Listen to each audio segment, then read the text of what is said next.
Afghan ముస్లిం. ఇది ఈ మధ్య కొంతమంది బాబావారికిచ్చిన సహస్రనామాల్లో మరో నామం. ఆయనది భగవత్తత్వం కాబట్టి ఏ పేరుతో పిలిచినా ఆయన నవ్వుతూనే బదులిస్తారు. అది వేరే విషయం అనుకోండి. కానీ సోషల్ మీడియాలో మైకులేసుకుని ప్రవచనకారులను మించిపోయిన జ్ఞానంతో, విశేష జ్ఞానం అనుకునేరు, విపరీత జ్ఞానంతో మాట్లాడే వారినే మత పెద్దలనుకుని వారికి వంతపాడేవారికి సమాధానం చెప్పాలి కదండి.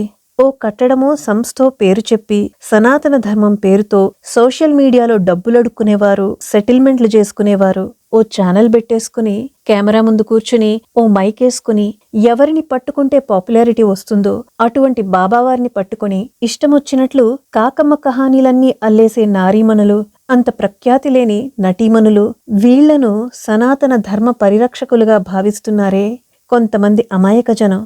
ఇది కదా నిజంగా మన ధర్మానికి పట్టిన దౌర్భాగ్యం.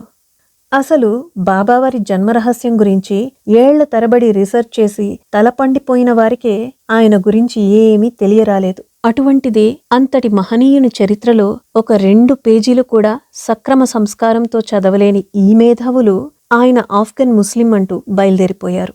ఎవరి చెవుల్లో పువ్వులు పెట్టడానికి?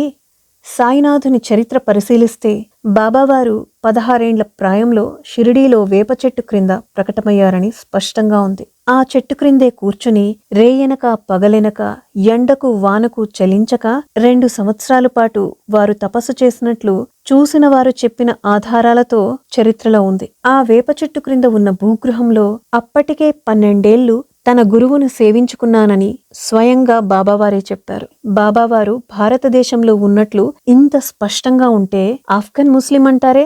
బాబావారి చెవులు కూడా కుట్టబడి ఉంటాయి. మరి ఆఫ్ఘనిస్తాన్లో ముస్లింస్ చెవులు గుట్టించుకుంటారా? సాయిబాబా వారి మీద విద్వేషపూరిత మాటలతో వీడియోలు చేసే ముందు హిందువులకు మధ్య చిచ్చుబెట్టి మన మతాన్ని దిగజారుస్తున్నారని గుర్తుంచుకోండి. నోటికొచ్చినట్లు మాట్లాడే ముందు కాస్త ఇంకిత జ్ఞానంతో ఆలోచించండి. జై బోలో సాయినాథ్ మహారాజ్ కి జై.